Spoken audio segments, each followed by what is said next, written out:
All right. I actually really like the fact that there's a fire here in the like, it's literally a fireside chat. But we are a lot of us, so it's not just between two people. Usually, fireside chats are between two people. This is like a panel.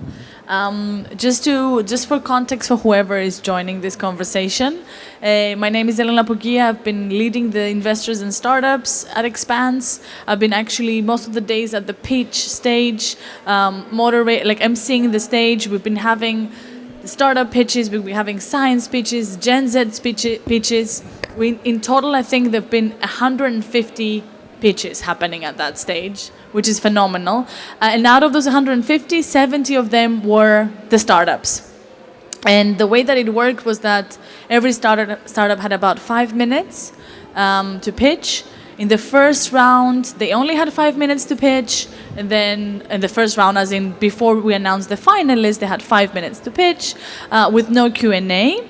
It was very strict. I came on stage a couple of times. I don't know if I interrupted any of you, but we were trying to make it fair for everybody. And then in the second round, we had 12 finalists. Those 12 finalists, for context for anyone who's here and they haven't been to the competition, and potentially even context for the founders here, the startup founders, the way that we did it was the 70 people that participated in the pitching competition have sent to our jury members the information of all of you before the pitch competition, including your pitch deck that you submitted when you applied to be part of the pitch competition. We sent the information about you, your story, anything that was out there in the press, so they have a background story. And then they all voted, and we had an online voting scoring system. And actually it was quite tough, it was to the decimal, really. I was looking at the results, and maybe one founder who didn't make it to the top 12 was 69.4 and the other one had 69.6. That was the difference. But yeah, we have 70 people, and out of those 70 we selected 12, and here we have 6 of those 12. Now I would have loved to have all 12, but otherwise it would have been a roundtable discussion. So to keep it so short, try to pick some of the founders here representing different locations, different technologies, different background, different areas, and to have more discussion around what is your experience, how is it being a founder, why are you a founder, why are you doing it, potentially something to inspire fellow founders, but also to warn maybe, what are the struggles, what are the challenges. So on that note, I would like to start from my left with Vincent. Okay. It would be great if you can start with everybody introducing yourselves. I don't know who from the audience here has been to the competition and seen your presentation. So maybe, give everybody a bit of context of who you are, what you do, why you're here. Thank you, Elena. So yes, I can give a small element of context. So I'm Vincent Poughia, so I'm the CEO and co-founder of GraphHeal. GraphHeal is a startup spin-off from university. And before being an entrepreneur, I was a university professor for 23 years in a physics lab. I was teaching physics and doing experiment in nanotechnology in France, in Grenoble.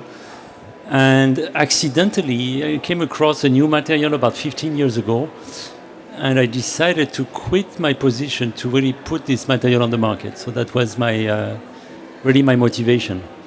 And it was tough because I was just getting promoted and in a position which was quite comfortable. I was invited in conference, having a group of 15 people, and one day decided to really finish this and came out of the university to create the company. So of course there are incentives for that in France and maybe in many other countries for that. But I can tell that it was actually getting out of the comfort zone, and the life was very tough. So it's still tough now, 5 years after, but still we're getting there and we're getting momentum. So I see now the result of all the effort on that, and still I have to really make the product. So we are halfway there because the material now is inserted into biosensors. We do smart bandages out of it. We do connected devices. We sell part of them to big companies, but it's still not yet produced at very large numbers. So I would say about the goal I fixed myself by quitting university I'm halfway there. But still, it's a very much motivation for that. So it's really what keeps me running. It's the motivation to make something useful from, the very basic experiment, because the material I made was very new at that time and it was unique. It's still now not yet industry grade, but almost. And I want to really make it by the square kilometer. So it's really now we make it by square meter, I would say. And insert it in product where you don't have to tell, hey, there is a graphene inside. It's fun. It's actually because the performance of the product, the price and the value is behind it, and we don't have to tell that there is this new material inside. So that's my motivation. All right, hi everyone. My name is Emma. I'm the founder, CEO, and CTO of Precision Sports Technology.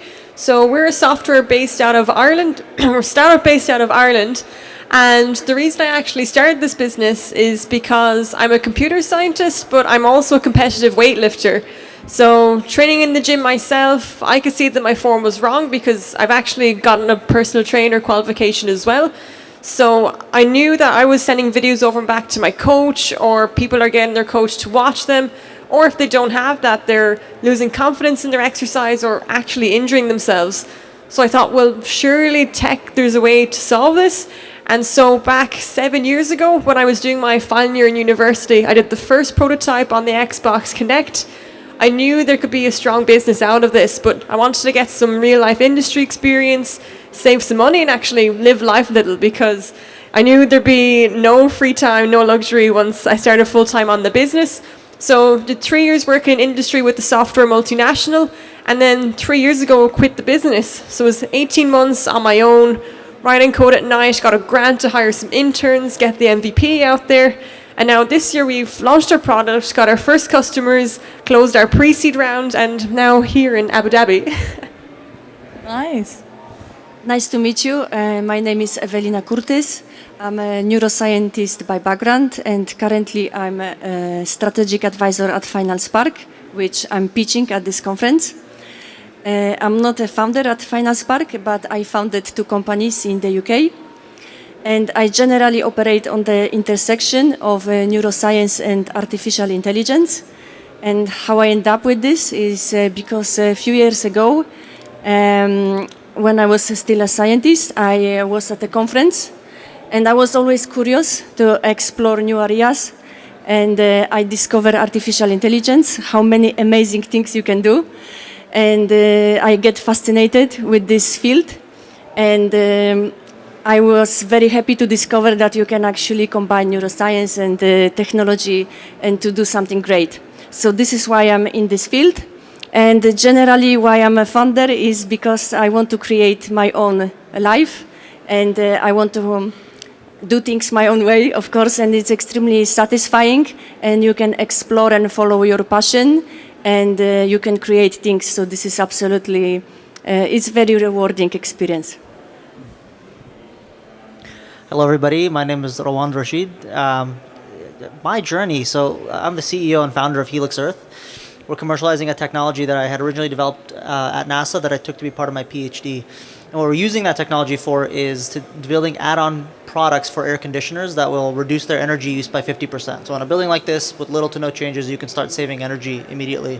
And that's a relevant problem because by 2050, we're going to spend about 8% of our global CO2 emissions just on cooling spaces. That's going to be more than the aviation industry. That's going to be more than all the passenger vehicles on the road, all combined. So it's a big problem. It's very overlooked. The reason why I'm here is I really have a passion for translating emerging science into practical application. So that's what I used to do at NASA. It was my day-to-day job. I had a lot of fun. It was very secure. So much like Vincent's story, I was comfortable. But when we developed this particular piece of technology, I saw the potential, I saw what it could do for the world, and I saw that it could address a problem that really is not being addressed by many people. And so that pull was so strong that I left my comfort zone and I wanted to go out on my own. And I've always kind of had this entrepreneurship spark in me, because when we immigrated to the United States, I saw so many people who would immigrate with us at that time who didn't speak English, who had no education, but they would go and they would make something for themselves. They would go start businesses, and then they would live great lives. So I was always inspired by that. And there was always something in me that wanted to replicate that and do that in my own way. So this was like a perfect opportunity to do that, but then also to do something that ultimately would have a positive benefit for humanity. So that's really sort of my story in a nutshell. Cool. Hard to follow. My name's Richard Murray. I'm the chief executive and co-founder of a company called Orca Computing. So we build photonic quantum computers and apply them to areas of generative AI and machine learning and optimization. So my background, my story is quite diverse. I have a PhD from a long, long time ago, which I sort of got through. I've always talked about my career as being not academic. I've always hated academia for reasons you'll come on to understand. I was a technology consultant for a little while. I worked for the UK government for a little while. And then I worked for big and small companies for ages. I guess the motivation that I had starting Orca, and it's sort of strange, so maybe also something slightly wrong with me, but I think throughout my life I always sought the very hardest thing I could possibly do. And that led me from like PhD in physics, for some reason tried to look at general relativity in physics, then companies never quite, despite being in big companies and government, never quite being satisfied with taking the easy option, like always trying to work really hard to do new things. And just honestly, the appeal that comes from working really hard to make things happen isn't easy. You know, so back to my point about it being hard, but that's always been quite attractive to me. And so therefore, obviously, I do think starting a company is probably the hardest thing anyone could ever do. So congratulations, anyone who's ever done it. It's the hardest thing you can ever do, and to just do it, you know, stop talking about the ideas and the companies you want to form, and just do it is really, really appealing. And finally, there is a lot of technology that I love, but ultimately for me, technology is sort of boring, irrelevant. I'll go as far to say. So linking technology to humans, people, and how people want to use technology and all of the rest, all of those types of things is the essence, in my view, of innovation, and is what differentiates is just technology from technology's sake to innovation, which also really inspires me. So ultimately, seeing your technologies being used by people and understanding what that means to that person might sound a bit cheesy, but is everything to me and something that really motivates me. Thank you. Thank you. My name is Othman Benabes, co-founder of Aqua Development. We develop, implement systems for growing shrimp that are inspired by nature and relying on the natural ecosystem to do it. We implement them here on Earth with the ambition as well to implement them on space and on Mars. My background is I'm aerospace engineer originally, turned into shrimp farmer. I was working before that as engineering manager in different engineering firms, working on self-driving cars, on satellites, on AI, on different projects. And then my co-founder, who is a nuclear engineer as well, we had something in common. We couldn't fit quite properly in the corporate culture. In that sense, we were very bad employees. We didn't listen easily to orders. We had always something in our mind that we wanted to pursue, and then that couldn't fit necessarily quickly in the agenda or easily in the agenda of the corporations that we were working on. And I came across shrimp farming by coincidence through one of my relatives who was inquiring about the matter, and I've been fond of marine biology since I was young. I'm a diver.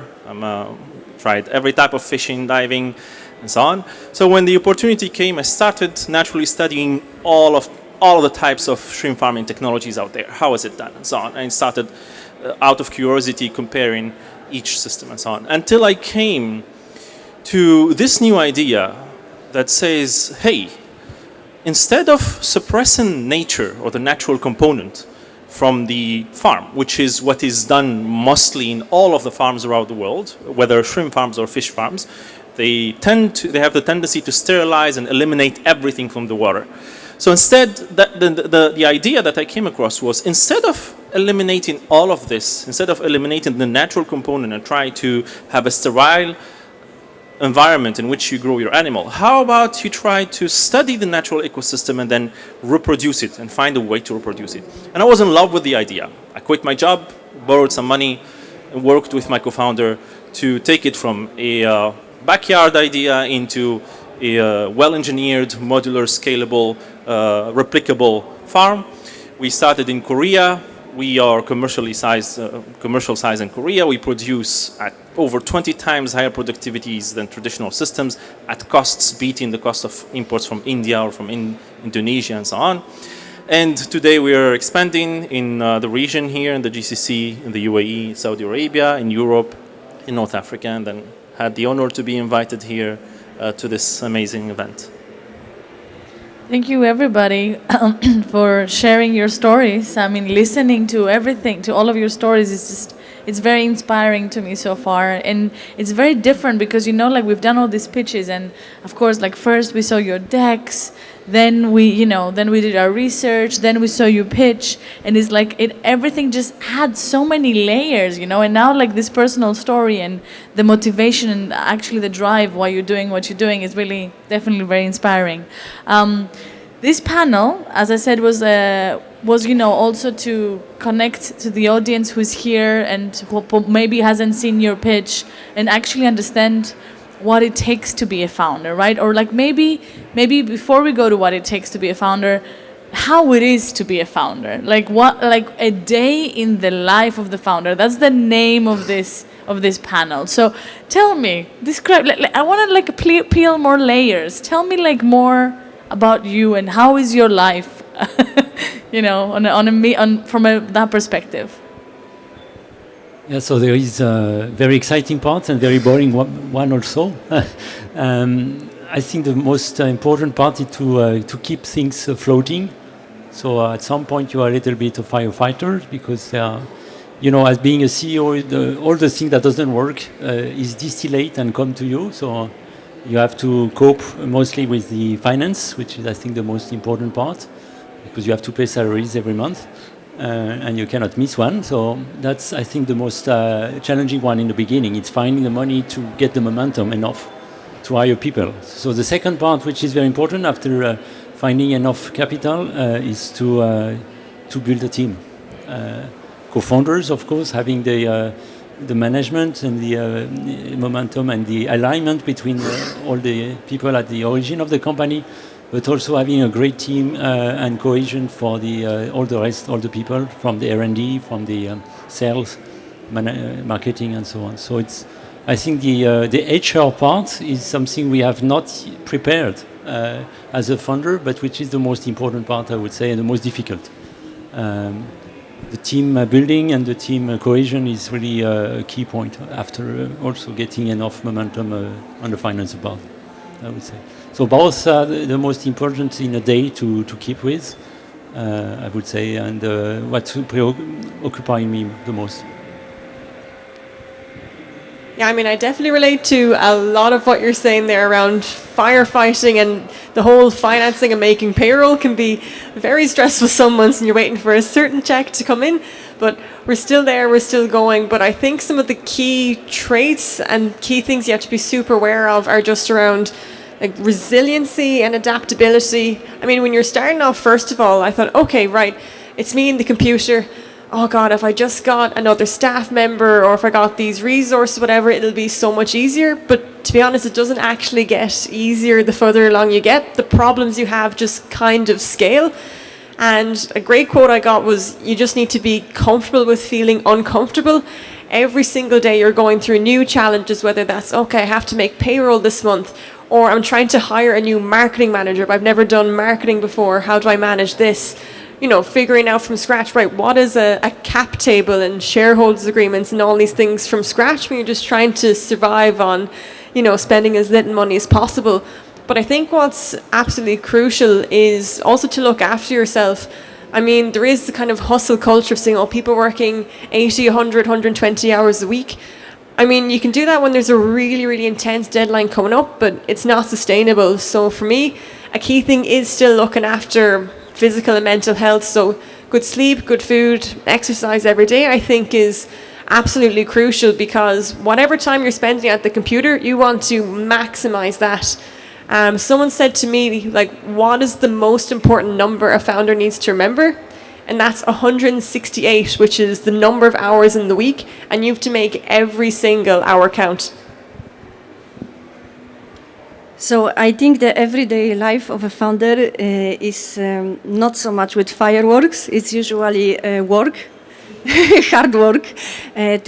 And I think a lot of things which you do is the same as you are an employee, but the fundamental difference is that you have to decide what to do next. So you need to have ideas, and you have to drive this. So nobody is going to tell you. And of course, people sometimes give you advice, but at the end, it's better you make your own opinion. So I would say that's the biggest difference, and I fully agree with the previous speakers that you have to care about yourself. And I think one thing which is really great when you work on your own is that you can make your own schedule, so you can make it perfect to work for you, because everyone is different. You know, some people prefer work in the evening, others prefer to wake up very early. But as a founder, you have a chance to make it perfect for you. And it's great to take advantage of this, that you create everything around you to make strive also for yourself. Yeah, I totally agree with everything these other wonderful founders spoke about. One thing I'll add is I think I spend 80% of my time thinking about people in our organization. And how do you bring new people in? How do you make the people that we already have successful? So 80% of my time goes into that. I think if you're the leader in your organization, you have to kind of do that, because that's your most high leverage, your most high leverage opportunity to use your time. And I totally agree with what one of the prior panelists said, which is you have 168 hours in a week, make everyone count. And so it's also about thinking about which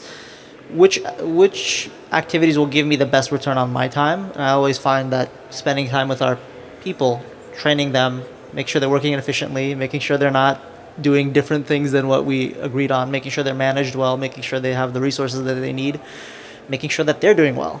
That's really where 80% of my focus is on a day-to-day. And then the other 20% is everything everybody else said, which is just thinking about what's next, learning what marketing is, what is a cap table, like fundraising, like those things all take a bunch of time, and so you have to kind of be efficient and effective at that.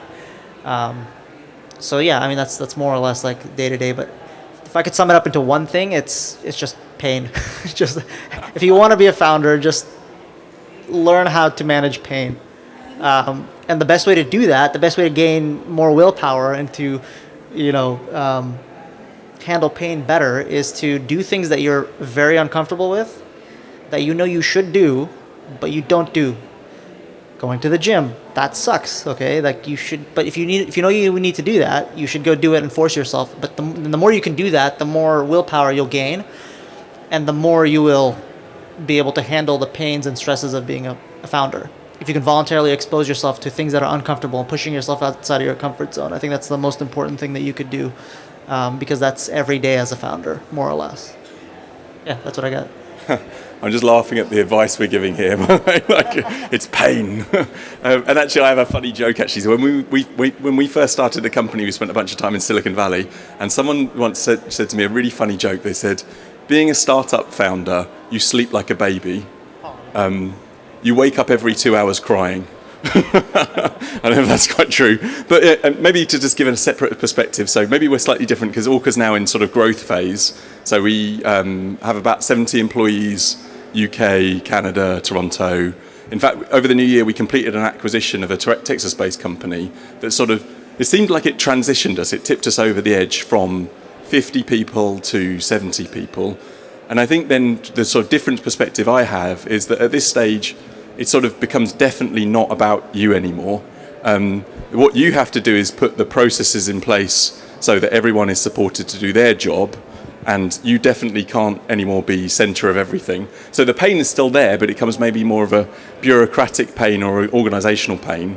And again, something someone else told me is that in that type of organisation, like you are fed all of the questions and problems that everyone else has found too hard to answer. So all the difficult stuff percolates up to you, and you're left then doing this sort of thing of just going between different functions, HR, finance, technology, just answering the questions that everyone else has passed on because they're just too hard. And so you can imagine the types of things get that percolated up.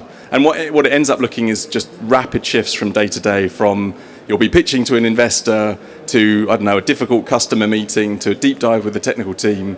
And each one will be completely different, but in each different domain, because you've been fed and trained on living and breathing every part of it, you're able to adapt instantly and be, the person in the room who's giving that advice that no one else can answer, even though 10 minutes ago you were talking about something completely different.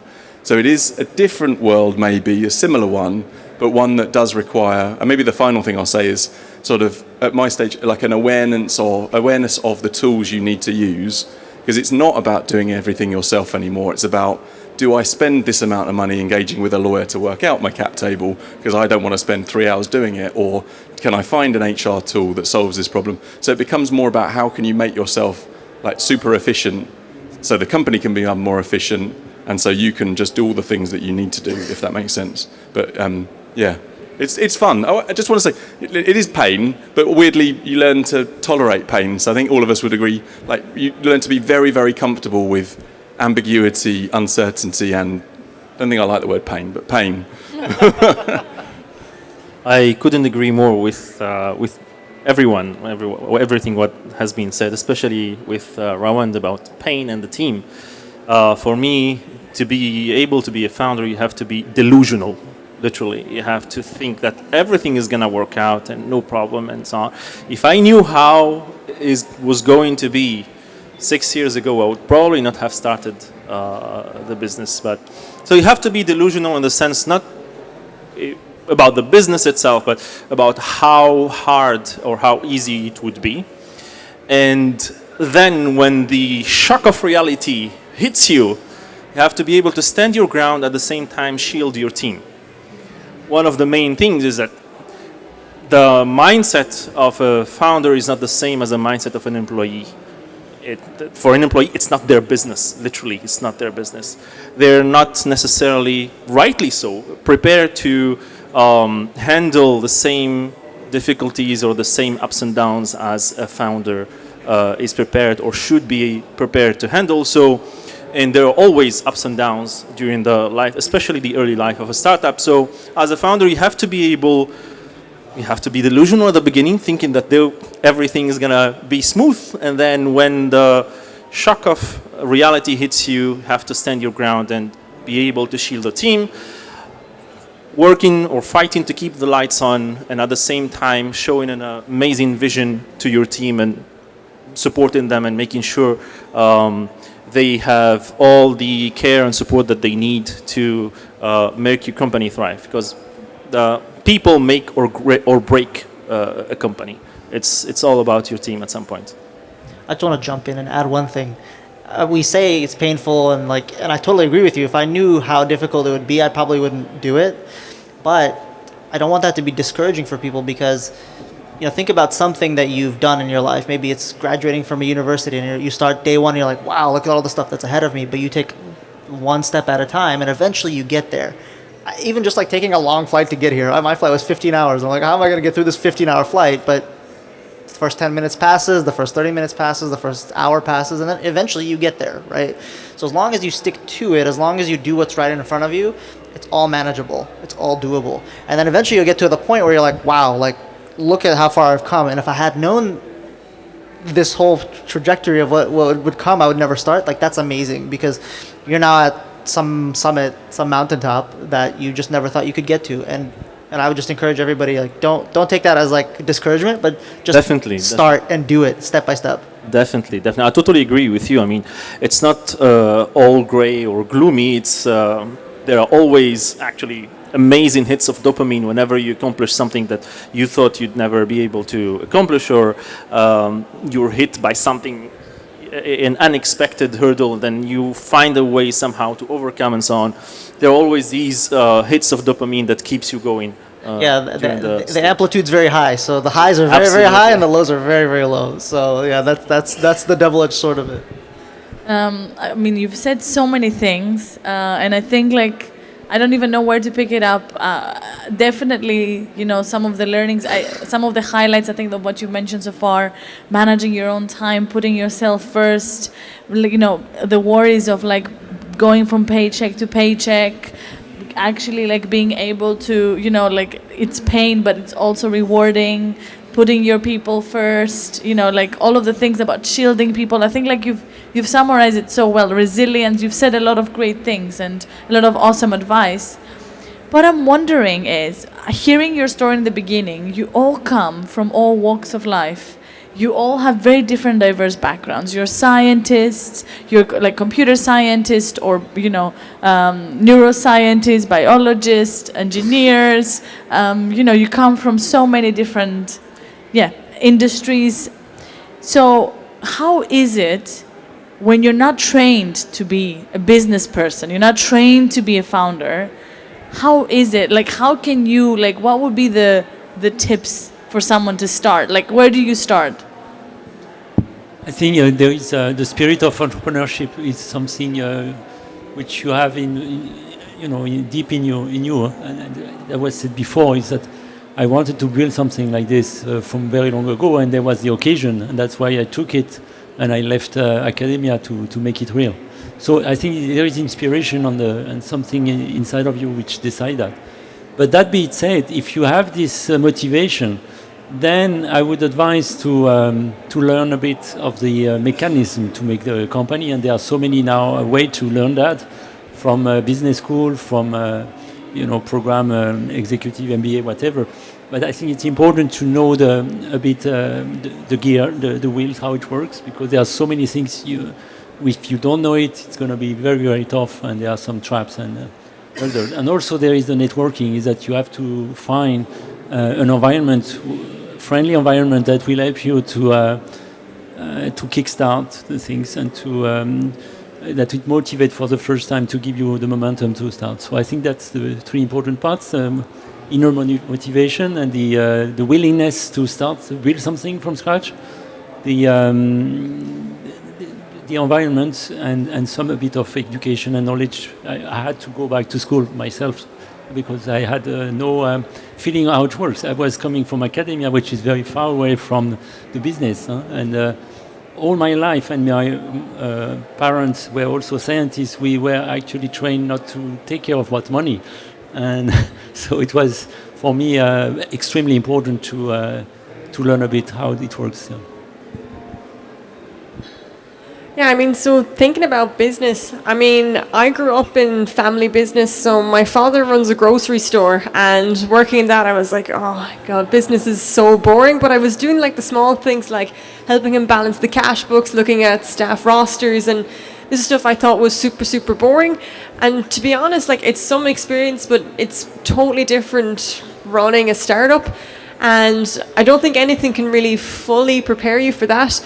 I mean, I think a big thing is just always be totally open to embracing challenges. I mean, we mentioned being super effective with your time, but at the early stage when you don't have, $5,000 to spend on a lawyer, it's like, well, you have to put in the grind to figure out, right, what is this term in this document that could potentially screw me over for this business agreement? I mean, for us in Ireland particularly, we have a super great advantage with our government agency, which is Enterprise Ireland. So from my own perspective, when I had been working on my startup, the real-time exercise software, like when I quit my job, there was a platform to me to go on. Like with Enterprise Ireland, they have a 6-month program. You get €2,500 a month. They bring you to, how do you research a market opportunity? How do you write a business plan, make a financial model, like things that I would not have had a single idea about. But I think now online there are so many resources that you can tap into a lot of that. Like I think Y Combinator have some really great free resources, YouTube videos. They have like a startup school you can access for free that goes through a lot of that kind of material. But that's the thing, you just have to be willing to throw yourself at everything, because like as Richard said, like the toughest problems in all the areas of the business come back to you, so you have to have that knowledge everywhere. So whether you're a scientist, an engineer, or you come from a finance or accounting background, you still have to have eyes on every area of the business. So it's being adaptable and flexible. That's still some of the key areas. So I think that entrepreneurship is a very practical job. and the best is learning practice. So I did it myself also, and I highly recommend that if you don't have experience, the best thing is to go to work in a startup which already exists and be as close to the founder as you can, preferably work to with the founder directly. And these are the best people to learn from. Because in general, I believe in every field, you learn from people who really did something.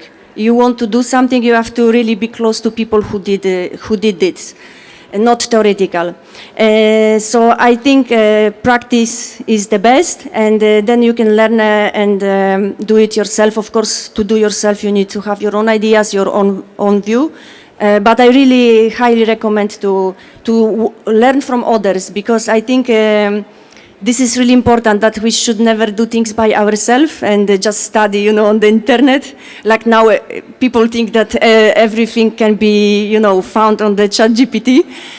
But it's, I think, really important, the human interaction and the learning practical things from people who did what you want to do. That's a great way to learn. So recommended.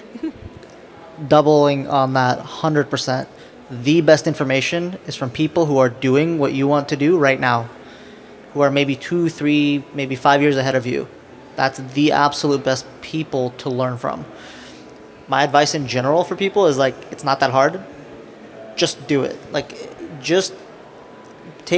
You can learn from Google, you can learn from ChatGPT, you can learn on YouTube. I think 60% of my knowledge comes from YouTube, honestly.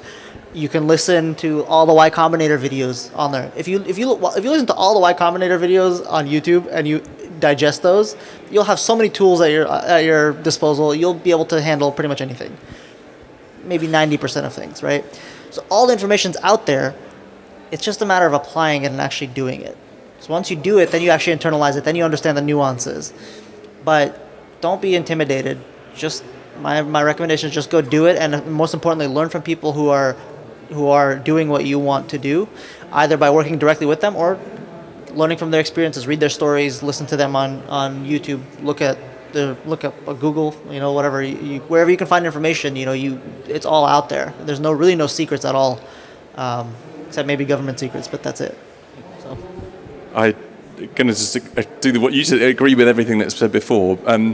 I guess probably like most founders, you spend a lot of time hearing from people who are just about to start their own company, or it's coming. I just need to do this, I need to do that, and then I just need to get financing. I'm just going to get it done.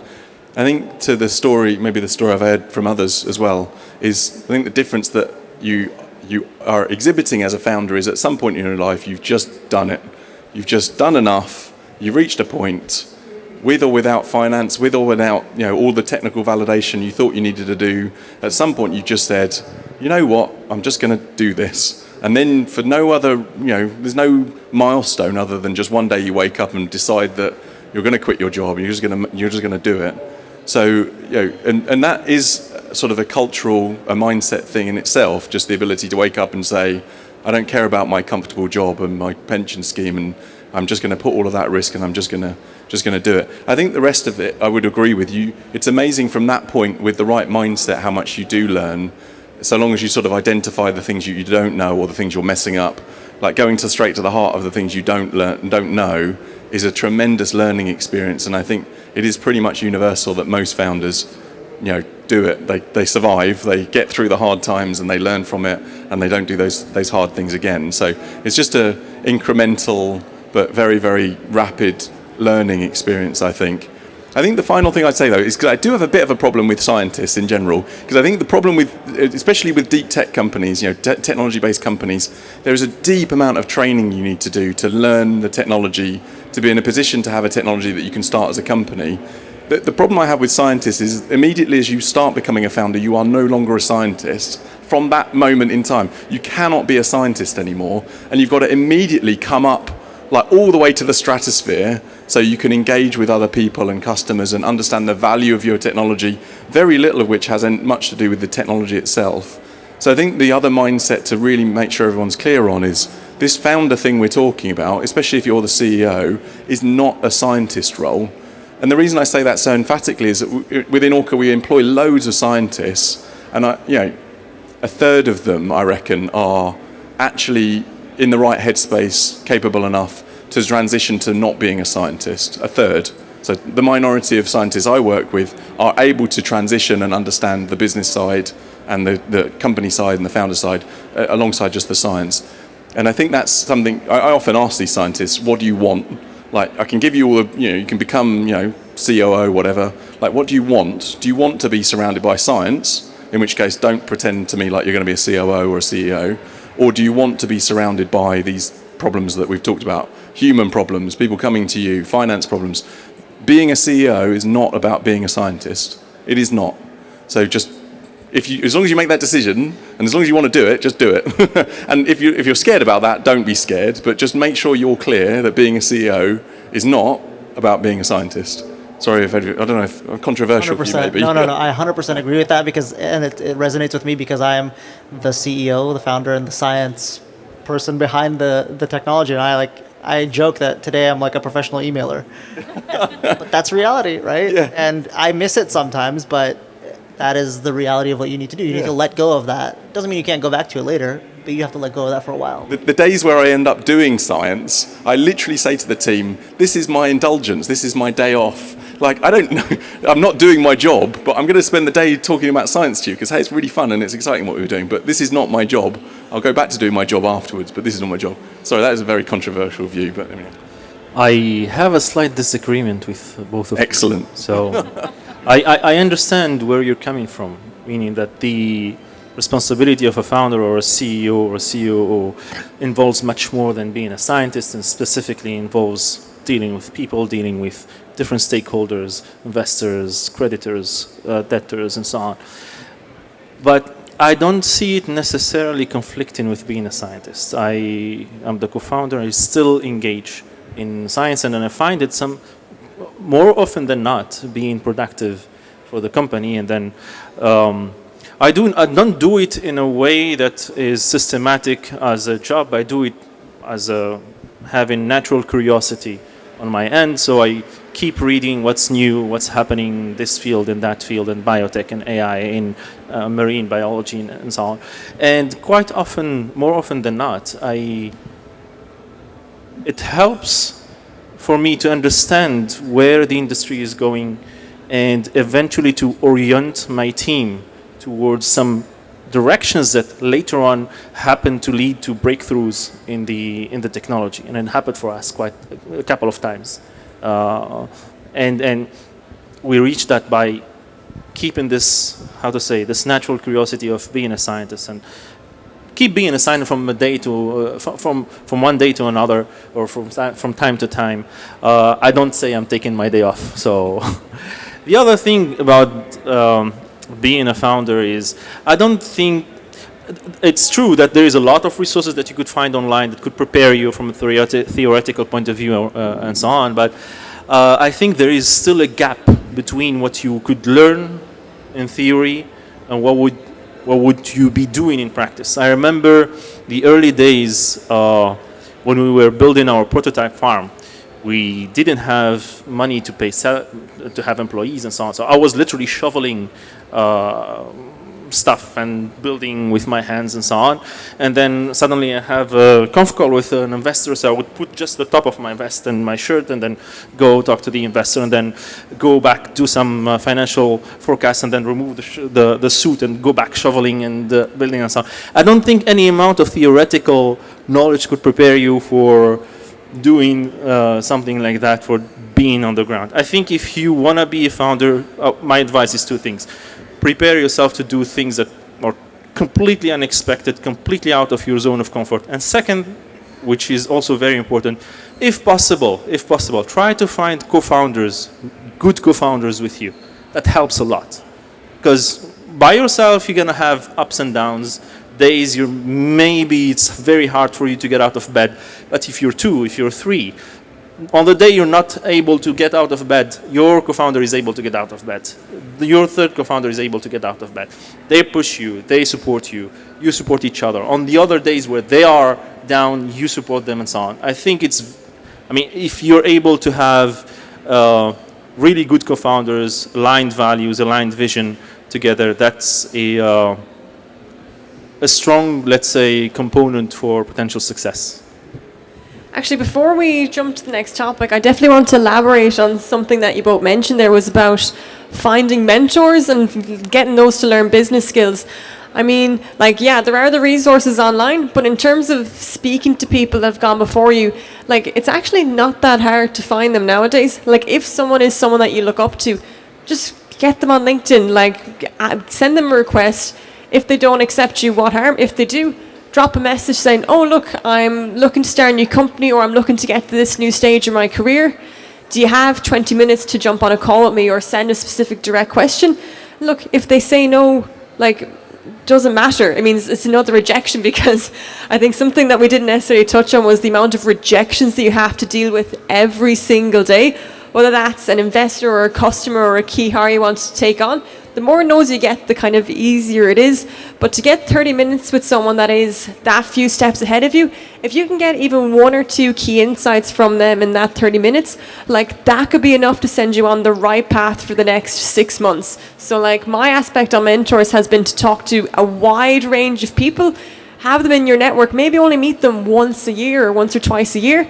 But that power you get from knowing so many people and getting their shared experience is really powerful. 100% agree. I use that same exact playbook. I recommend you start with this panel right now.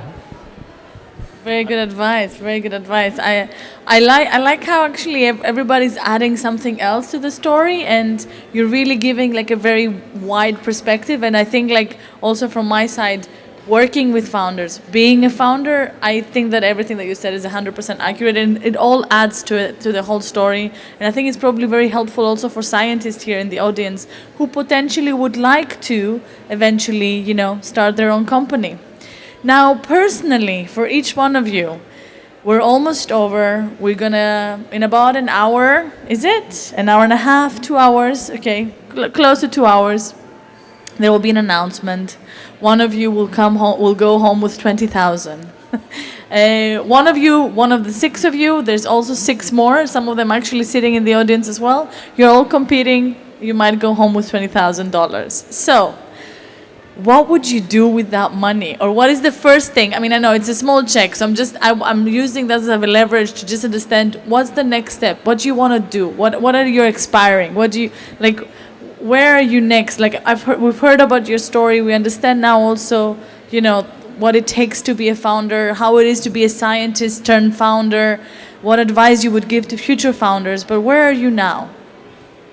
So in the case of my company, we are at a very critical stage, which is the end of the R&D phase and the start of the industrialization and scale up. So we have proof of concept with many companies, about 10 of those. But we now need to go from this proof of concept to the market access. So it's really a critical point in many companies, especially in deep tech, which is called Death Valley in many cases, where you have little revenue, not enough to survive. It's not break even yet. But you have to invest in the tech. You have to show that you can scale up to keep the R&D team and develop the sales and marketing. So at that critical stage, it's very important to keep focus, not to get lost, and resilience is key. And especially you need to convince the investor for a second round and to make to trust you again and to find others to embark in the adventures. So I'm at that stage now, and of course any kind of help for that would come handy, and even this kind of price, of course. So I want to make it more concrete. I would love to know, like, how much are you raising? What do you want to do? So in my case, we have capital expenditure. We have a new material. We produce graphene from a process of natural gas cracking on a catalyst. So that's a machine which is actually handmade. It's a prototype, which is very sensitive to many parameters because it's a surface. Any kind of contaminant will actually ruin the material. So it's something in vacuum with a lot of components. The machine costs more than €1 million to fabricate and to maintain even more. And I need to find the place to make it and some help to make it. And that's where we are now, to really make this showing to the world that this very unique material can be scalable and going from the lab to the fab. And that's exactly where we are now. Thank you. Yeah, so for us, I think like we're a software startup, so our overhead capital expenditure can be a lot lower in that we don't have to build a very complex machine. I mean, it's complex, but it's just in the code essentially. So for us, like our next stage is we're raising our seed funding. So we're looking to raise approximately $3 million, which would bring us from our early product stage in Europe into the United States, because we're a sports tech company and the biggest market by far for sports is in the United States. So in terms of practically applying that 20,000 check, I mean, for us, it's things like getting our US incorporation set up, like visas for myself, because what I've been told time and time again is that founder-led expansion is pretty much critical. That, okay, you can hire a salesperson in a key geography, but to really push into that market, the founder does have to be there. So my ambition is to come back to Ireland and hopefully build a nice little house after we make a bit of money. But I'm going to have to be in the States, hitting the ground, shaking hands, and 20,000 will go a long, long way towards that mission. So for Final Spark, for which I was speaking at the conference, the next stage is we want to raise 50 million. So what we really hope from the conference is to have meetings with investors and get some connections in Abu Dhabi. This is why we come here to explore this market. 20,000 from the pitch, of course, would be always great contribution, because any money is useful, of course, to run the business. Of course, it's small compared to 50 million, but you know, every little step matters. And yes, so that's the next step is fundraising, finish fundraising. And there are a lot of other exciting things. We also make a lot of collaborations. We have first clients. So we have a lot of exciting directions in which we are growing. So we have a lot of exciting next steps on the to-do list. Yeah, we're a deep tech company, and so we're capital intensive naturally because we're building hardware. And so our next stage now is actually to deliver pilots next year, and then eventually product to market in the next 18 to 24 months. And so that's very capital intensive. So any dollar that comes in will go towards that. But as far as I'm concerned, I'm already a winner, because the amount of people I've met here, this is just such a perfect market for us, that the opportunities that we've unlocked being here are just an order of magnitude at least minimum, maybe a few orders of magnitude minimum greater than that cash prize. So just grateful to be here. Yeah, and maybe just to add to that, I think the thing that I'd spend my money on, not all of it, but is to fly back here. I think, and it's not business class, so it's not going to be the 20,000. But honestly, I think the connections we've made out here is exciting. The energy, the vision, of the region out here is really cool. So definitely a flight back here as soon as I can. I was going to make this sort of slightly different point though of the money, because the money's amazing, but to be honest, for startups, and I'm going to say something controversial again, sorry, it's a theme here. Very, very rarely in a startup is cash your primary thing you're trying to optimize for.